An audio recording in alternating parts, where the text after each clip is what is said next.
a pot that never empties, a brother who never stops taking, and a curse that swallows everything.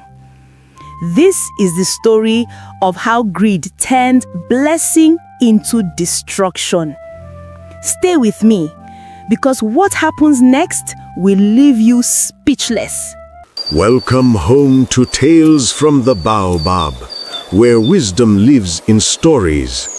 Long ago, in a village where the baobab trees whispered secrets to the wind, there lived two brothers, Kofi and Kwame. Kofi, the elder, had a heart as wide as the savannah. He shared his harvest with widows, fed the orphans, and always had a smile for strangers. But Kwame was different. He counted every grain of millet twice, buried his wealth in secret places, and believed that sharing was the same as losing. The elders would say, "A clenched fist holds nothing, but an open hand catches the rain." But Kwame never listened. One dry season, when the rains refused to fall and the earth cracked like broken pottery, famine crept into the village like a thief in the night. Kofi gave away his last yams to feed the hungry. Kwame locked his storehouse and ate in secret behind closed doors in the darkness. And then something strange happened. One evening, as the sun painted the sky in shades of fire and blood, an old woman appeared at Kofi's door. Her skin was like ancient leather. Her eyes held the wisdom of 1,000 moons. "Water, please, I have walked far," she whispered, her voice like dried leaves rustling. Kofi rushed to bring her water, then food, his very last portion. "Grandmother, eat, rest. My home is your home," he said. The old woman ate slowly, watching him with those ancient eyes. "You have fed me when you yourself are hungry. You have given me water when your own well runs dry. For this kindness, I will give you something in return." She reached into her cloth bag and pulled out a clay pot, ordinary looking but somehow different. It seemed to hum with energy. She placed it before him and said, "This pot is blessed by the ancestors. Every morning you will find it filled with yams, enough to feed yourself and others. But remember this," her voice dropped to a whisper, "never take more than you need, never sell what is freely given, and never let greed touch this pot. Do you understand?" "Yes, grandmother, I understand," Kofi replied. "Do you? We shall see." And just like that, she was gone, as if the earth itself had swallowed her, leaving only the pot behind. The next morning, Kofi awoke to find the pot filled to the brim with the most beautiful yams he had ever seen.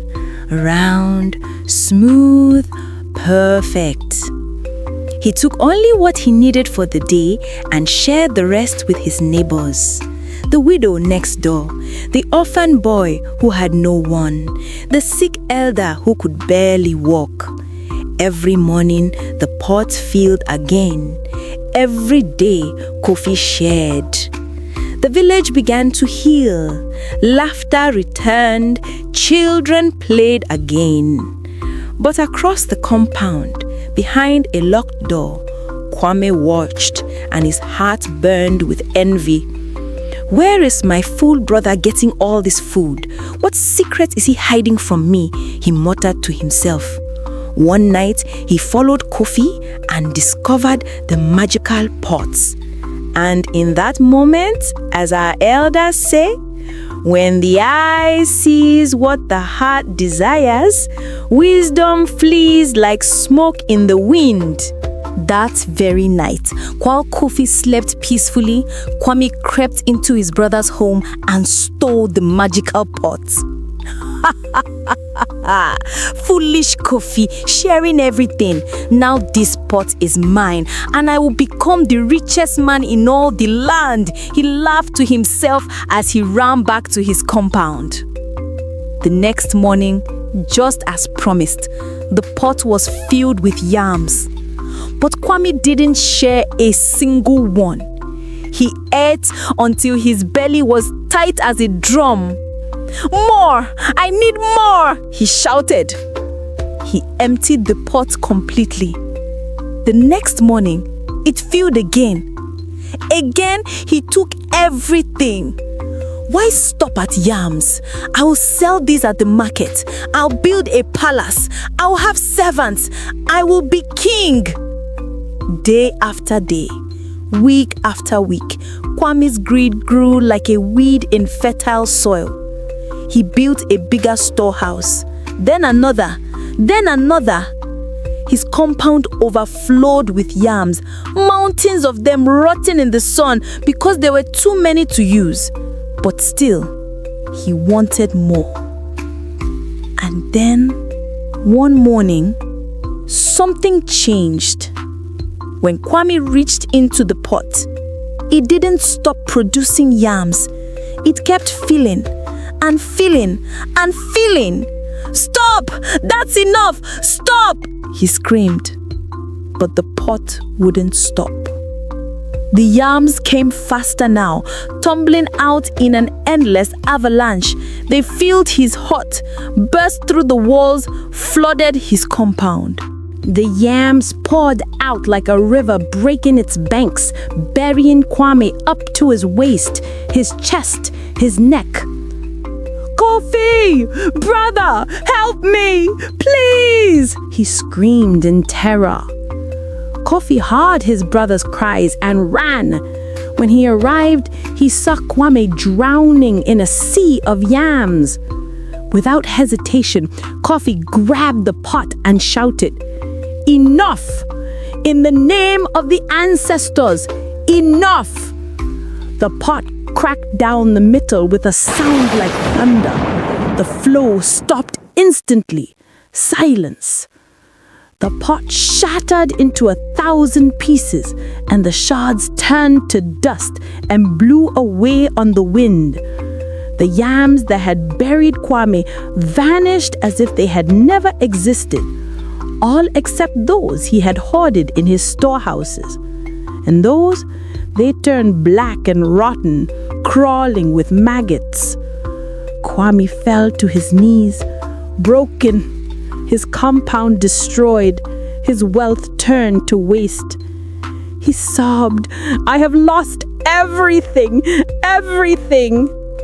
Kofi knelt beside his brother and placed a hand on his shoulder and said, "No, brother, you lost everything the moment you forgot who you are. The pot didn't curse you. Your own greed did." In the days that followed, Kwame walked beside his brother, not as a rich man, not as a hoarder, but as a humble farmer, learning to plant with his own hands. He shared his meals. He helped his neighbors. Slowly, slowly, the village began to forgive him. One evening, as the brothers sat beneath the ancient Baobab tree, Kofi spoke. "Do you understand now, brother?" Kwame nodded slowly. Yes, the pot was never ours to own. It was a gift meant to flow through us, not to be trapped by us. "And what else?" Kofi asked. "That a man who grasps everything holds nothing." Kofi smiled. "Now you are truly wealthy." The magical pot never returned, but it didn't need to, because Kwame had learned what Kofi always knew. True wealth is not what you gather, but what you give. Not what you own, but who you become. Not what you hoard, but how you love. And the village prospered, not because of magic, but because of compassion. So remember, my friends, as the ancestors whisper through the leaves, the hand that refuses to share will one day have nothing to hold. This is Tales from the Baobab, where wisdom lives in stories. Here, every story is a seed, and every listener helps it grow. If this story stirred something in your spirit, drop a comment below and tell me, what did Kwame's journey teach you about greed and generosity? And if you want more wisdom from the ancestors, more stories that don't just entertain but transform, then join our circle. Hit that subscribe button, because you're not just a viewer here, you're a keeper of stories, a guardian of wisdom passed down through generations. Next week, we journey deeper into the forest for a tale of the tortoise who tricked the sky god. Trust me, you won't want to miss it. Until then, may your hands be open, your heart be full, and your spirit be free. I am your storyteller, and this is Tales from the Baobab.